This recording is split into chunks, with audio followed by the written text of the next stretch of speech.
반갑습니다. 저는 서울에 사는 평범한 여성입니다. 30대 중반의 나이로 지금 요가 강사로 일하고 있어요. 내세울 것도 없고 그렇다고 딱히 부족함도 없이 살아와서 평범하다는 것 말고는 저를 설명할 말이 별로 없네요.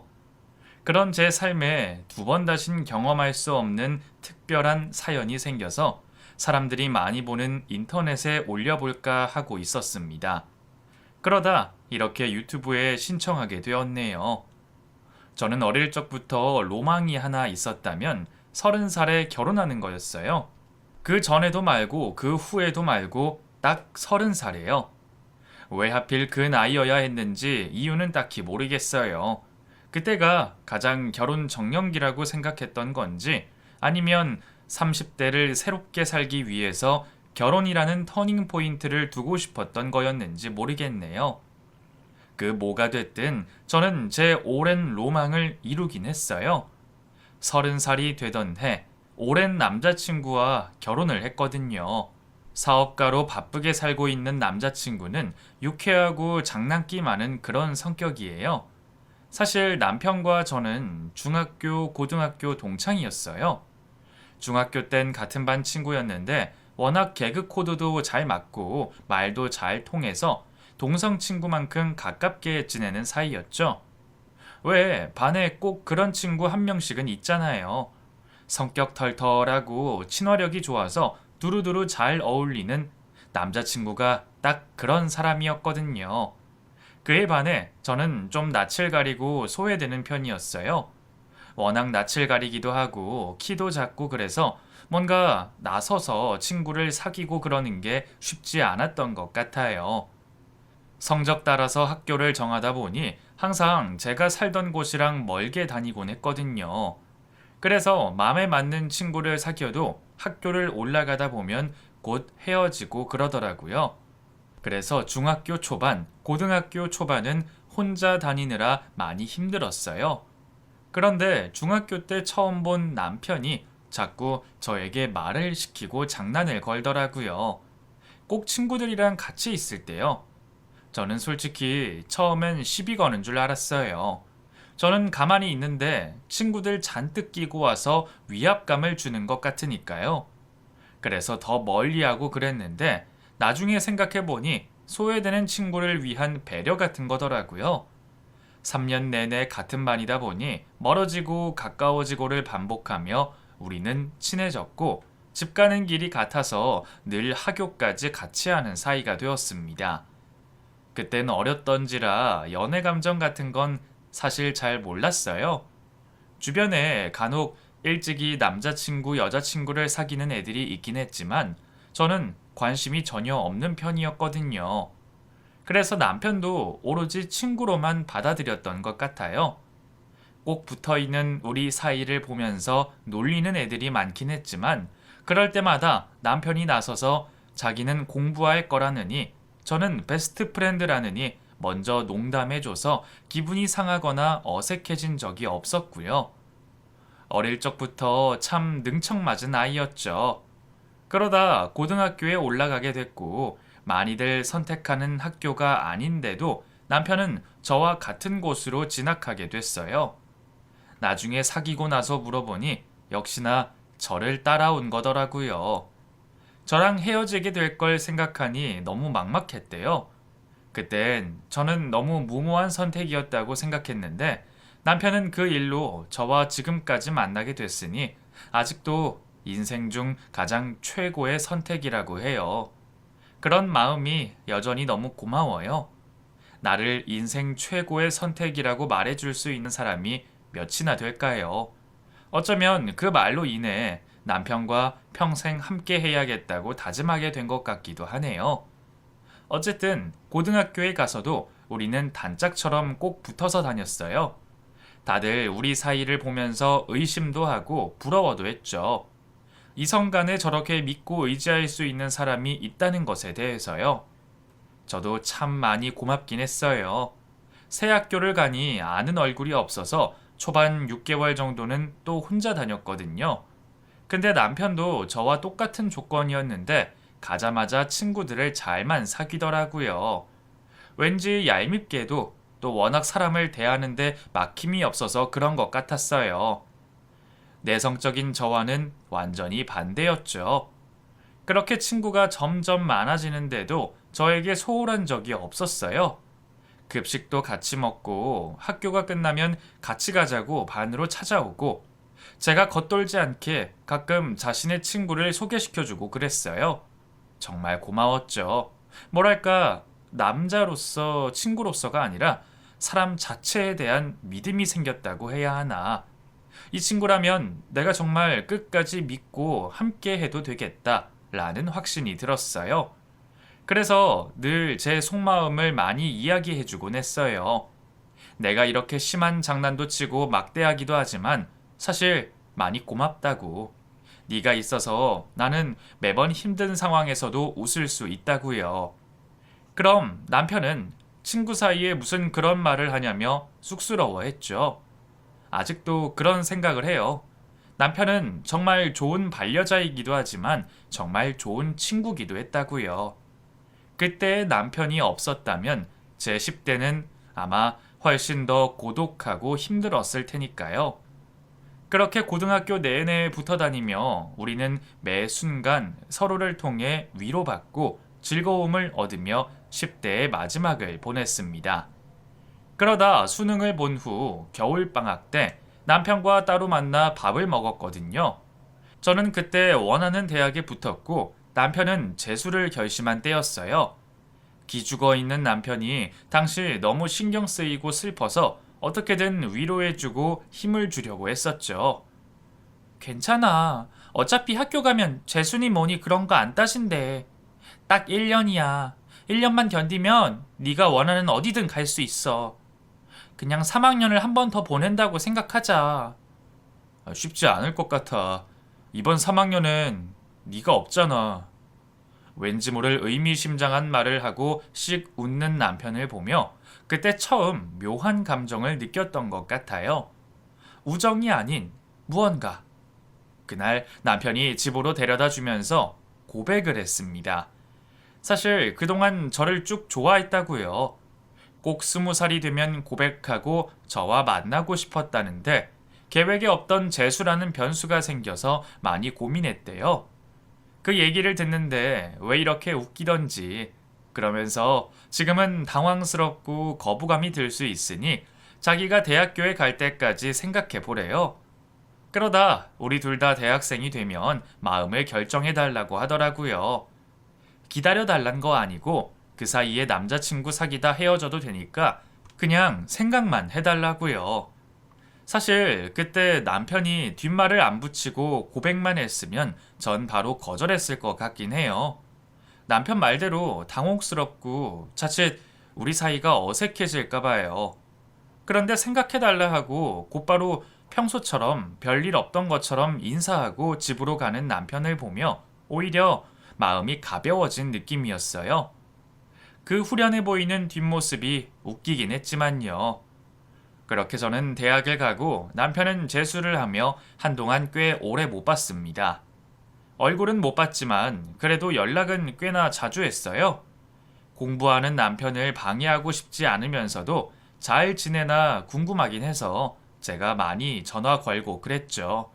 사람 심리가 참 웃긴 게 당시 남편과 저는 정말로 전과 똑같은 사이, 똑같은 분위기였거든요.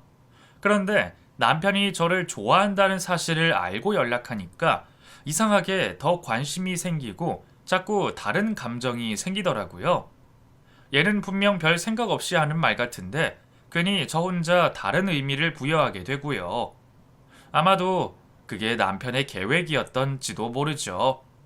남편은 제가 언제나 그 자리 그대로에 있는 호수 같은 존재인데 거기에 큰 돌을 던져놓고 모른 척하는 거예요. 나는 항상 그 호수를 가야만 마음이 편한데 저 안에 큰 돌이 있다는 걸 알게 되니 자꾸 다르게 받아들여지는 뭐 그런 거요. 그렇게 남편의 존재가 제 마음속에 크게 자리 잡게 되니 대학에 가서도 연애를 피하게 되더라고요.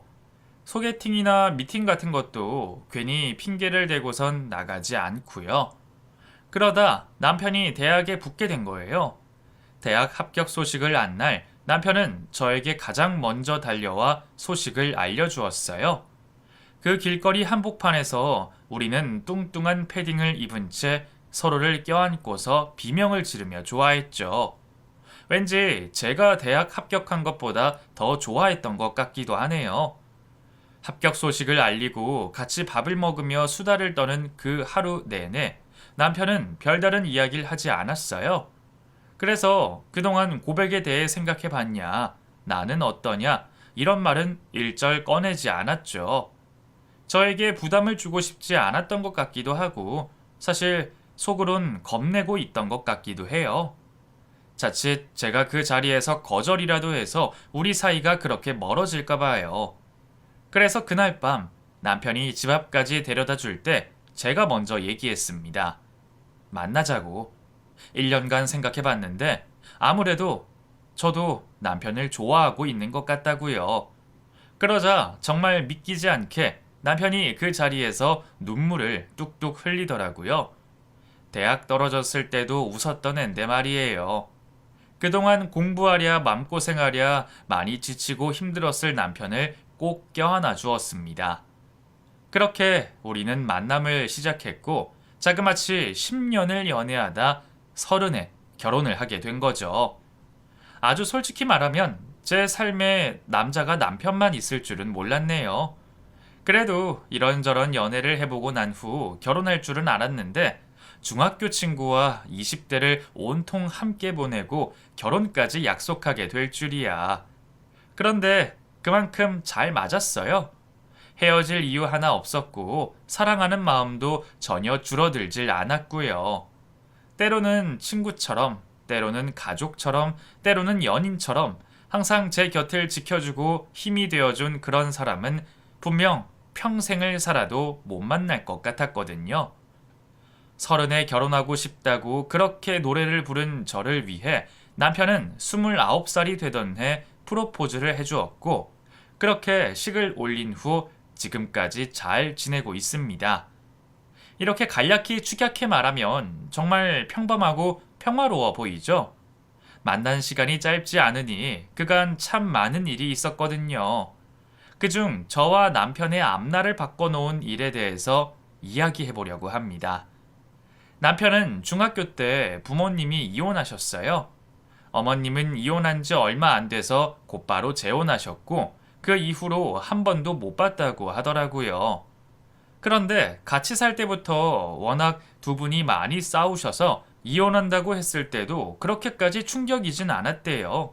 오히려 왜 이혼을 안 하지? 라는 마음이었다네요.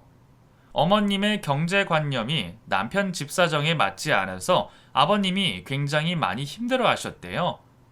얘기 들어보면 납득이 가는 게 하루가 멀다 하고 쇼핑을 하시거나 친구들과의 모임에 꼭 밥값을 내려고 하거나 이런 문제들 때문에 많이 다투셨다고 하더라고요. 아버님은 교사로 일하고 계셨는데 그 씀씀이를 감당할 수 없어 몰래 다른 일까지 알아보셨다고 하고요. 남편이 성인이 될 때까지 참으시려고 이혼을 미뤄오다가 결국 더 이상 참을 수 없어 이혼하시게 된 거고요. 남편은 그런 어머님이 미웠지만 그래도 많이 사랑했대요. 하지만 그만큼 아버님도 사랑했기 때문에 함께 살면서 둘 다 힘든 것보단 떨어져서 각자 행복한 게 더 낫다고 생각했나 봐요. 그렇게 아버님 혼자서 남편을 키우게 되셨고요. 저는 고등학교 때 이 이야기를 처음 들었는데 사실 그 전까진 전혀 침착하지 못했었거든요. 남편은 중학교 내내 늘 밝아 보였어요. 구김살 하나 없이 고민 하나 없이 잘 지내는 것처럼 보였는데 역시 사람 속은 모르는 일인가 봐요. 그런데 그 어린 나이에 부모님의 불화, 이혼까지 다 겪었는데도 방황 한번 하지 않고 티도 내지 않았던 걸 보면 정말 일찍이 철이 들었던 것 같아요.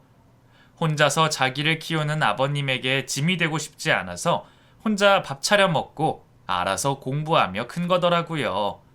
그런 남편이 짠하기도 기특하기도 했네요. 시아버님은 뭐랄까 말은 무뚝뚝하고 다소 엄하신 편이어도 굉장히 속정이 깊으신 성격이었어요. 요즘 말로 츤데레라고 하죠. 안 그럴 것 같은데 뒤에서 잘 챙겨주시는 그런 스타일이에요. 당시 고등학교가 남편 집에서 가까웠거든요. 그래서 학교 끝나고 집에 갈 때면 가끔씩 아버님과 마주치곤 했었어요. 사실 교사로 계시니까 저는 자신이 가르치던 학생들과 별반 다를 바 없었을 텐데 아들 친구여서 그런지 엄청 살갑게 대해주셨어요. 제가 밝게 인사하면 그 무뚝뚝한 성격에도 더 밝게 대답해 주시고 언제든 놀러 오라 말씀 주시고 종종 용돈도 주셨죠. 그때 당시 아버님이 저에게 자주 고맙다고 하셨는데 그 의미를 잘 몰랐었거든요. 왜 나한테 고맙다고 하시지? 그냥 난 친구랑 노는 건데? 라고 생각했었어요. 그런데 시간이 지난 후 생각해보니 아마도 혼자 있을 자신의 아들에 대한 걱정을 늘 갖고 계셔서 그런 아들과 함께 있어줘서 고맙다는 뜻 같더라고요. 일 때문에 바빠서 잘 챙기지 못하던 아들인데 늘 같이 등하교하고 같이 공부하며 시간을 보내니까 그런 점이 고마우셨던 거죠. 그래서 유독 저를 예뻐해 주셨던 것 같더라고요. 남편도 겉으로는 아빠가 나보다 널 더 좋아해 라면서 질투하는 척 했지만 사실은 이렇게 아버님과 제가 가깝게 지내는 게 좋았대요. 그게 마치 가족이 떠나고 난 자리를 제가 채워주는 것 같아서 또 다른 가족이 된 것 같아서요. 사실 저에게 다들 고맙다고 했지만 저 또한 그게 너무 좋았어요. 저희 부모님은 객관적으로 남들이 보기엔 평판 좋은 분들이었지만 사실 저에겐 크게 관심이 없으셨거든요. 저보다는 일과 성공에 더 목마른 것 같은 느낌이었어요. 제가 학교를 끝마치고 집에 가고 집에서 공부를 하고 그러다 학교에 가는 이 모든 과정에서 부모님은 항상 제 기억 속에 없었습니다. 엄마 아빠가 싸우는 것도 아니고 경제적으로 부족한 것도 아니고 저도 말썽을 피운 적 없는데 늘 집안 분위기는 차가웠어요. 우리에게 부족한 게 딱 하나 있다면 그건 바로 사랑이었을 거예요. 어릴 땐 그게 참 서운하고 서러웠는데 커가면서 그러려니 하게 되더라고요. 각자 집마다 특색이 있듯이 그냥 우리 부모님은 저런 분들이고 우리 집은 이렇게 살아간다 라고 생각하면 남과 비교하지 않게 되고 마음이 편해지더라고요. 그래서인지 아버님을 만나면 제가 정말 딸이 된 기분인 거예요. 성적이 얼마나 나오는지, 아침에 일어나는 건 안 힘든지, 야자는 재밌는지, 이런 사소한 질문과 안부를 주고받는데 이전엔 받아본 적 없는 관심이라 그 시간들이 너무 좋더라고요. 우리 부모님도 저렇게 내 일상을 궁금해 해주셨으면 좋겠다라고 맨날 생각했던 것 같아요. 그래서 남편 집에 놀러 가는 게 너무 즐거웠고 아버님한테도 정말 아빠라고 생각하고 딸처럼 잘하고 싶던 것 같아요. 그래서 어버이날 때마다 모아둔 용돈으로 선물을 드리기도 했었고 남편 생일이나 아버님 생신 때는 놀러 가서 같이 케이크에 초를 붙였고요. 어떻게 보면 우리는 정말 다른 의미의 가족이었어요. 20대가 되고서 저랑 남편이 사귄다는 소식을 들으셨을 때도 아버님이 얼마나 좋아하셨는지 몰라요. 항상 제가 딸이나 며느리였으면 좋겠다고 생각하셨는데 정말 그렇게 돼서 너무 행복하다고도 하셨죠. 저는 그 모든 말이 아버님의 진심이라는 걸 알고 있었습니다. 남편은 군대를 조금 늦게 갔어요. 재수를 한 것 때문에 그런 것도 있고 하고 싶은 공부가 있어서 미루게 된 거였어요. 20대 중반에서야 군대를 가게 됐고 저는 고무신을 신게 됐죠. 늘 제 옆에 있던 사람인데 이제 자주 볼 수 없다는 사실이 너무 속상하긴 했지만 그래도 어차피 겪을 일이었고 또 면회나 휴가가 있으니 엄청 힘들진 않았어요. 물론 저보단 남편이 더 힘든 걸 알기도 했고요. 그땐 참 면회 많이 갔었는데 취업 준비로 바쁜 와중에도 한 달에 두세 번은 꼭 갔던 것 같아요. 아무리 힘든 일이 있어도 남편 얼굴을 보면 녹는 것 같아서 저를 위해 찾아간 이유도 있었죠. 그날 주말도 여느 날처럼 남편 면회를 간 날이었어요. 근데 남편 표정이 너무 안 좋더라고요. 그래서 무슨 일 있었냐고 물어보니 남편이 한참 망설이다가 답하길 아빠가 재혼하고 싶으시대. 좀 놀랐지. 전에는 그런 말 일절 없다가 갑자기 그 여자분이랑 같이 면회를 오셨으니까 너무 이기적인 것 같았어. 아빠가. 그래서 좀 싸웠지. 재혼하는 건 좋다고. 그런데 이렇게 갑자기 그것도 반년 만에 만나는 면회 자리에 데리고 온 건 부대에서 아무것도 할 수 없는 아들한테 너무하는 거 아니냐고. 이렇게 막무가내로 오신 거면 나한텐 허락 안 받아도 되니까 그냥 알아서 하라고 그랬어. 아버님이 재혼 생각이 있으시단 걸 전혀 몰랐어서 많이 놀라긴 했습니다. 그렇지만 혼자 지낸 세월이 오래됐고 남편도 성인이 됐으니 이젠 자연스럽게 그럴 수도 있겠다고 생각했고요. 그렇지만 저는 어디까지나 제 3자고 남편 입장에선 받아들이기 어려운 것 같았어요. 재혼 이야기를 그동안 일절 안 하셨으니 지금 갑자기 이야기하는 게 당황스럽기도 하고 말도 없이 군대 면회 자리에 여자분을 데려오신 게 본인에겐 통보하는 것 같아서 기분이 상한 것 같고요. 그런데 본인도 알고 있었을 거예요. 그동안 본인을 생각해서 말씀을 안 한 거지 아버님도 그동안 외로움을 혼자 참아내시느라 많이 고생하셨을 거란 걸요. 다 알고 있지만 기분이라는 게 또 이성적으로만 결정되는 게 아니니까 그런 문제 사이에서 많이 혼란스러워 했던 것 같아요. 그 일로 아버님과 남편 사이는 틀어져 버리게 됐어요. 저는 어떻게든 그 사이에서 화해를 시키고 싶었습니다. 그래서 아버님을 따로 만나 뵙고서 남편에게 소식을 들었는데 어떻게 된 일인지 설명해 주실 수 있냐고 여쭤봤습니다. 원래 남편에게 하지 않는 이야기도 저에겐 잘 털어놓으셨던지라 솔직하게 말씀해 주시더라고요. 지금 만나는 분은 식사 자리에서 우연히 만난 지인의 지인분이었대요. 그분도 이혼하신 경험이 있어서 대화가 어느 정도 잘 통했는데 후에 먼저 아버님에게 관심을 표하셨다고 하더라고요. 꼭 재혼을 해야겠다는 생각은 없었지만 여생을 함께 보내고 싶은 좋은 사람이 생기면 재혼해도 좋다고 생각하셨대요. 그래서 그 상대분이 관심을 표할 때 일부러 거부하고 그러진 않으셨다고요. 만나보니 조용조용하고 참하신 편이어서 성격적으로 잘 맞으실 것 같았대요. 전에 이혼했던 이유도 어쨌든 성격적으로 너무 달라서 그랬던 거니까 이분은 그런 면이 맞아서 좋으셨다고요. 사실 재혼을 그렇게 급하게 생각하진 않았는데 워낙 그 상대분이 재혼에 대한 의지가 강해서 휩쓸리듯 진행이 된 거래요. 면회를 따라가겠다고 한 것도 그분 의견이었다고요. 그럼 왜 이런 상황에 대해서 남편에게 자세히 설명하지 않으셨냐고 여쭤보니 사실 겁이 나셨대요. 남편이 받아들이지 못할까봐 혹여나 재혼을 싫어할까봐 그게 마음에 걸리셨다고요.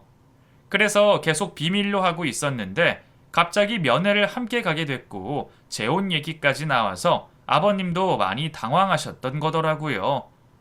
이 이야기를 전해받은 저는 면회를 가서 남편에게 다시 처음부터 끝까지 상세히 설명했어요. 남편이 군대를 간 뒤 아버님 혼자 계시느라 얼마나 적적하셨는지에 대해 설득하고 어떻게 그분을 만나셨는지 어떤 이유 때문에 말을 못하셨는지에 대해서 설명했어요. 그러니까 남편도 수긍을 하더라고요. 어찌됐든 남편도 자기가 아버지를 너무나 사랑하니까 그런 선택이 있어서 조금 더 개인적으로 받아들였다는 걸 알고 있었으니까요. 그 후 남편이 휴가를 나온 때 저는 아버님을 모셔서 셋이 식사 자리를 마련했고 술 한잔 하면서 그간의 오해와 여타 불편한 감정들을 다 털어내게 됐습니다. 아버님도 남편도 제가 나서줘서 잘 풀 수 있었다며 많이 고마워하셨고요. 저도 그렇게 원만히 해결돼서 너무 좋았죠. 어찌됐든 제가 너무나 소중하게 생각하는 사람들이니까요. 그 일로 아버님은 남편이 제대 후에 재혼을 하시기로 했어요. 대략 1년 반 후 남편이 제대한 뒤 아버님은 재혼까진 아니고 그냥 살림을 합치기로 하셨다며 함께 살게 되셨습니다. 그래도 깔끔하게 그냥 재혼을 하시는 건 어떻겠냐고 말씀드렸는데 말씀을 아끼시더라고요. 아마도 1년을 더 만나는 동안 생각이 바뀌신 것 같았습니다.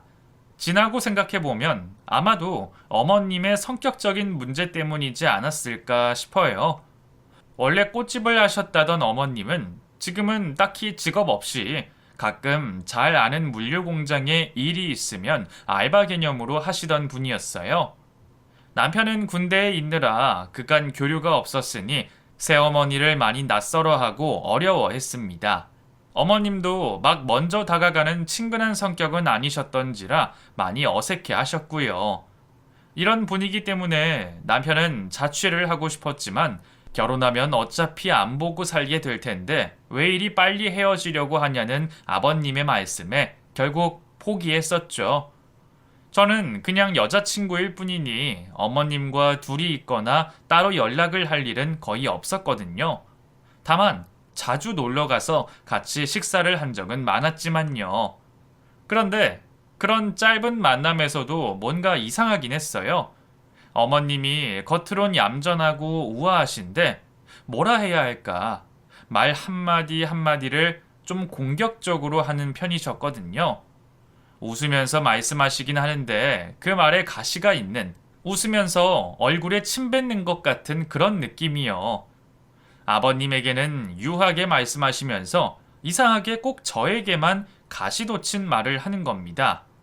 너 꽤나 자주 놀러 오는구나 이 집에. 취미생활 같은 건 안 하니? 요가 센터 차릴 거라고?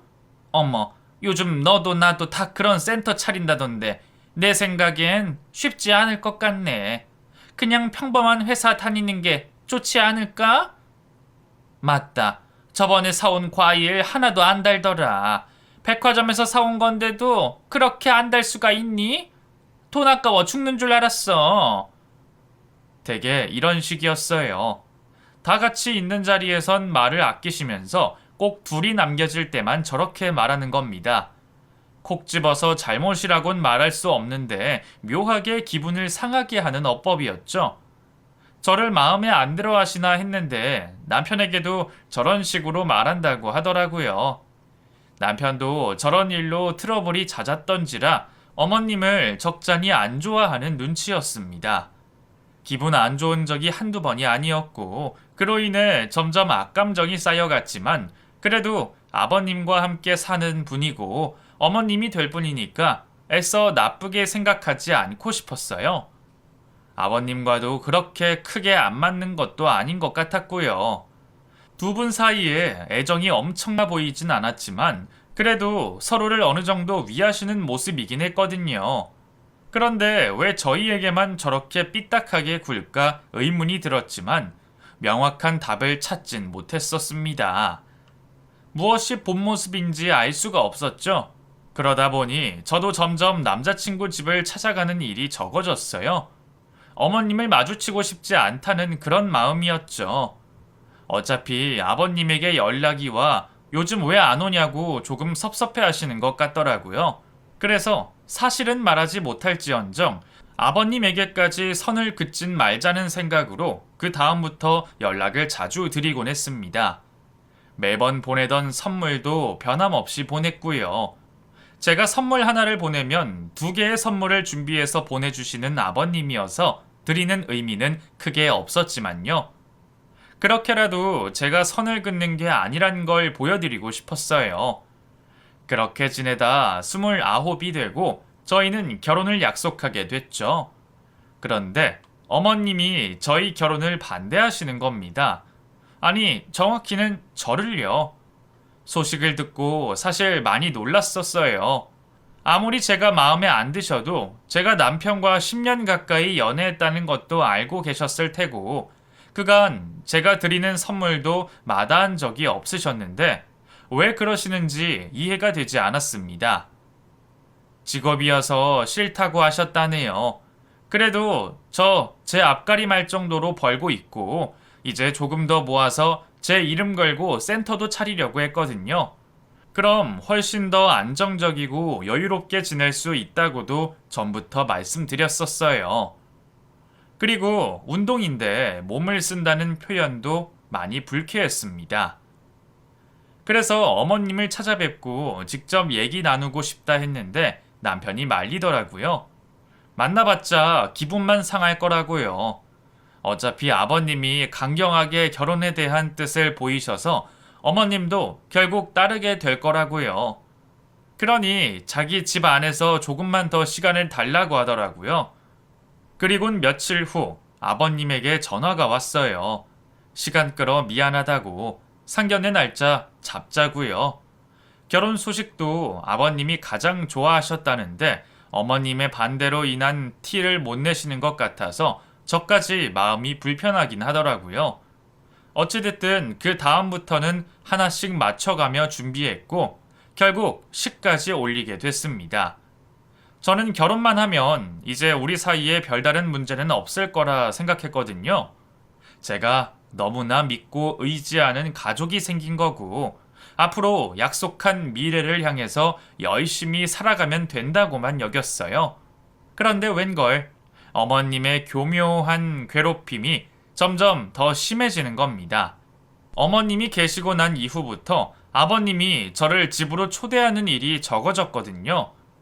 아무래도 어머님 눈치가 보이기도 하고 제가 조금씩 불편해하는 걸 눈치채신 것 같았어요. 그래서 결혼 후에도 연락은 주고받되 만남이 줄어들긴 했는데 오히려 어머님이 갖은 심부름이나 부탁으로 자꾸 부르시는 겁니다. 이게 시집살이인가 싶었네요. 반찬을 가져가라고 하셔서 바쁜 와중에 시댁까지 찾아가 보면 김치 한 가지 내어주시면서 주려고 했던 반찬이 상했다며 이거라도 가져가라 하곤 온 김에 설거지나 하고 가라 하시는 겁니다. 당시엔 어이가 없으면서도 할 수밖에 없었어요. 결혼 초기기도 했고 안 한다고 했다간 어떻게 나오실지 예상이 되질 않았거든요. 또 어느 날은 급히 오라 하셔서 또 찾아가 보니 친구분들 모임 자리였고 며느리 소개시켜주고 싶어서 불렀다며 쭉 인사시키더니 계산하고 가라는 식으로 눈치를 주시는 겁니다. 그럼 또 어쩔 수 없이 그 자리에서 거절하기가 못해 그냥 하고 나오고요. 이런 일들이 반복되다 보니 스트레스가 너무나 쌓이더라고요. 처음에는 혼자만 알고 있다가 더 이상 참기 어려워지자 남편에게 사실대로 털어놓았습니다. 그러자 남편이 너무나 화를 내며 그 자리에서 바로 전화하더라고요. 어머님한테 지금 뭐 하시는 거냐고. 시집살이 시키는 거라면 생각이 짧으신 것 같다며 제가 어머님보다 훨씬 먼저 이 집에 들어온 사람이니 텃세 부리지 말라고 화를 내고서 끊더라고요. 너무 충동적으로 행동한 게 아닐까 하고 당황스럽긴 했지만 그래도 속이 시원하더라고요. 앞으론 저도 어머님에게 휘둘리지 말아야겠다고 다짐도 하게 됐죠. 무엇보다 아버님이 좀 걱정되긴 했어요. 만나면 여전히 밝게 인사해 주시지만 예전보다 말씀이 많이 줄어드셨고 어머님 눈치를 많이 보시는 것 같아서 왠지 마음이 너무 쓰이더라고요. 어떤 마음이신지 짐작할 수 없고 말씀도 안 해주시니 답답하기도 하고요. 나중에 일이 터지고서야 알게 됐는데 아버님의 퇴직연금과 모아둔 돈을 어머님이 많이 빼돌렸다고 하더라고요. 그 얘기를 듣고 정말 너무나 화가 났습니다. 아마도 아버님이 말씀을 아끼신 것도 전처와 비슷한 상황의 상대를 또 만난 것에 대해서 자책감이 크신 것 같았어요. 자식들에게 말하기도 민망스러우셨을 테고요. 그렇게 남편과 어머님이 크게 다투고 난 이후 명절 때나 기념일 외에는 만남이 많이 줄었어요.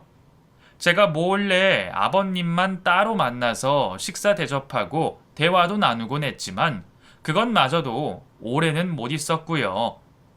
결혼하고 나면 모시고 해외여행도 다녀오고 싶었는데 어머님이 반대하셔서 매번 실패했고요. 아버님은 어머님의 성격이 유별난 걸 너무 늦게 하셨다며 그것도 운명이니 그냥 그러려니 하며 받아들이고서 살고 싶다고 하시더군요. 그 말 한마디로 아버님이 겪은 그간의 고충, 그럼에도 앞으로 어떻게 하실지에 대한 계획까지 전부 알 수 있었어요. 그리고 며느리로서 그 뜻을 존중하는 게 맞다고 생각했고요. 한 번은 어머님이 친구분들과 여행을 가셨기에 아버님을 모시고 남편과 같이 꽃놀이를 간 적이 있었어요. 멀리는 못 간다 하시기에 그냥 집 근처 공원으로 보러 간 거였죠. 그때 꽃을 가만히 매만지던 아버님 모습이 아직까지 선하네요. 그날 집으로 걸어가는 길에 저에게 그러시더군요. 아가, 저 꽃이 너랑 참 많이 닮은 것 같다. 네가 있어서 우리 집이 봄처럼 환해질 수 있었으니까. 미안하고 고맙다, 아가. 너는 우리 인생에 찾아와준 축복 같은 사람이야. 그건 잊지 않아줬으면 좋겠다. 이렇게 말씀하시는데 주책맞게 눈물이 나더라고요. 오랜만에 듣는 그 고맙다라는 말이 왜 이렇게 가슴에 박힌 건지. 그래서 남편과 아버님도 저에게 축복이었다고 말씀드리니 정말 꽃처럼 환히 웃어주셨어요. 그날의 아버님이 제게 해주신 그 말이 제 삶을 봄날로 바꿔주신 듯 했습니다. 그리고 그렇게 1년이 흘렀을까? 비극은 왜 예상치 못한 타이밍에 찾아오는 걸까요? 아버님이 갑자기 쓰러지셨습니다. 뇌출혈이었어요. 당시 운전 중이었는데 남편에게 소식을 듣고서 손발이 떨려서 바로 갓길에 멈춰서 심호흡을 했던 기억이 나네요. 너무 놀라고 충격적이었지만 설마 아니겠지 하는 마음으로 병원으로 향했습니다. 제발 사람만 계셔달라고 빌고 또 빌었지만 아버님은 의식을 잃은 지 3일 만에 세상을 떠나셨습니다. 너무나 황망하고 어이없어서 넋이 나갈 것 같았어요. 그렇게 쓰러지신 것도 세상을 떠나신 것도 전부 다 거짓말 같았습니다. 아버님을 이대로 보낼 순 없다고 붙잡으려 했지만 이별의 순간을 막을 순 없었어요. 그렇게 빨리 떠나실 줄 알았으면 더 잘해드릴 걸, 더 만나 뵙고 더 많이 시간을 보낼 걸 너무 후회가 됐습니다. 하지만 슬퍼할 겨를도 없이 장례식을 준비해야 했어요. 그때 참 장례식이 왜 있는지 알겠더라고요. 가족들이 바쁘게 일을 하면서 당장의 슬픔을 견디게 하고 주변 지인들을 맞이하며 가족을 떠나보낼 준비를 천천히 할 수 있게 해주는 거였어요. 당장이라도 무너질 것 같은 마음이었지만 곧바로 치러야 할 일을 준비해야만 했습니다. 그런데 그렇게 바쁘게 지내는데도 눈물이 안 나오는 겁니다. 아마도 전 음식을 나르고 청소를 하고 사람들을 맞이하면서도 실감을 못했던 것 같아요. 아버님이 저 멀리서 저를 부를 것 같고 연락하면 늘 그랬듯 다정한 목소리로 답하실 것 같고 그냥 이 지구 어디엔가 살아계실 것만 같았습니다. 믿고 싶지 않았던 거일 수도 있겠네요. 쉴 틈이 생기면 그냥 아버님 생각에 멍하니 있었어요. 아버지를 잃은 자식의 심정과 다를 바 없었어요. 어머님은 초반에 꺼이꺼이 우시다가 그 이후부터는 때 되면 밥을 드시고 친구분들과 만나서 술 드시고 그러더라고요. 손 하나 까딱하시지 않고요. 그래서 한 번은 그 모습이 참 어이없고 웃겨서 피식 웃었더니 어머님이 왜 자기 보면서 웃냐고 난리를 피우셨습니다. 저를 시부 장례식장에서 웃는 미친 사람 취급하면서요. 남편이 말려서 일단락 되긴 했지만 그 다음부터 계속 저를 걸고 넘어지더라고요. 어머님이 쉬려고 하면 발로 툭툭 치면서 일어나라 하고 너는 왜 이렇게 아무 말이 없냐고 하는 둥 이제는 노골적으로 시비를 거는 겁니다. 그래도 참아야만 했어요. 그런 도발에 넘어가 아버님 장례식장을 더럽히고 싶진 않았거든요. 그렇게 정신없이 지내다 발인 날이 됐습니다. 남편이 잠깐 집에 다녀오는 사이 저는 화장장으로 이동하기 전에 짐을 정리하고 있었어요. 그런데 친척분들과 함께 있던 어머님이 갑자기 제게 오시더니 짐을 든 제 손을 탁 치면서 말하시는 겁니다. 예, 너 전부터 내가 거슬렸는데 넌 며느리가 돼가지고 눈물 한 방울도 안 흘리니? 시아버지가 그렇게 잘해줬는데 그 은혜도 다 까먹어서 아주 멀쩡한 얼굴로 서 있네. 넌 인사할 자격 없으니까 여기 있어라. 어머님, 대체 저한테 왜 그러세요? 어머님이 무슨 자격으로 저에게 여기 있으라고 하시는 건데요? 어머, 얘 따박따박 말대꾸하는 것 봐. 일 다 했으면 이제 그만 가보라고. 너처럼 독한 애가 못하러 발인까지 쫓아와. 가봐 빨리. 어머님이 갑자기 밀치는 바람에 저는 그 자리에서 뒤로 넘어졌습니다.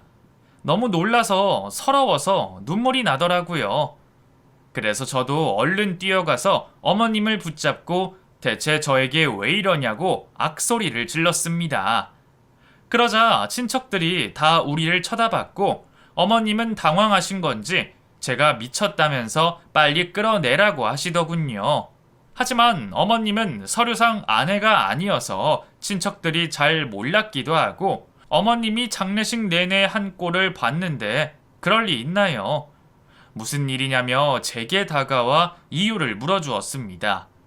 하필 발인 날에 이런 모습 보이고 싶지 않았는데 너무 답답하고 아버님 뵙기가 죄송스러워서 눈물이 나더라고요.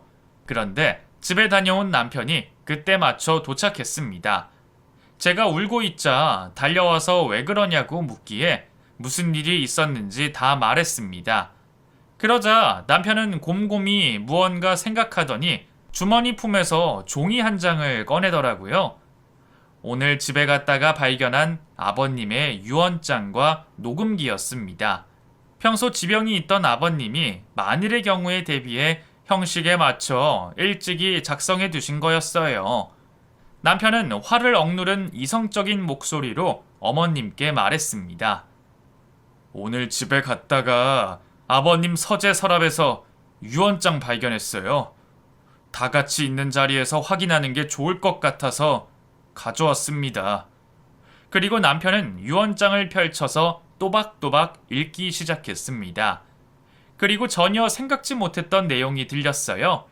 아버님의 모든 재산을 저와 남편에게만 상속하겠다는 내용이었습니다. 증인도 있다 하니 확실한 유언이었고요. 이야기를 들은 어머님은 말도 안 된다며 유언장을 빼앗아 읽어보더니 그 자리에서 쓰러지셨어요. 아버님이 그렇게 생각하고 준비해 두셨다니 그 마음에 너무나 눈물이 났습니다. 발인을 하며 그제야 저는 아버님께 마지막 인사를 할 수 있었어요. 그 뒤로 저희는 아버님과 연을 끊은 채 지내고 있습니다. 어머님은 유산 분배로 소송을 하겠다고 하더라고요. 하지만 장례를 준비하면서 알게 된 사실, 그러니까 그동안 어머님이 아버님의 재산을 탐냈고 그 돈으로 여태껏 누리며 살아왔다는 걸 알게 된 이상 저랑 남편도 절대 물러나지 않을 생각이에요. 부디 아버님의 뜻대로 흘러가게, 다시 만나는 날 죄송스러운 마음이 없이 반갑게 만날 수 있길 바랄 뿐이에요. 아버님이 부디 그곳에서는 평안하셨으면 좋겠습니다. 그리고 이 글을 빌려 저희가 많이 그리워하고 또 많이 사랑하고 있다는 걸 알아주세요. 그럼 지금까지 읽어주셔서 감사합니다.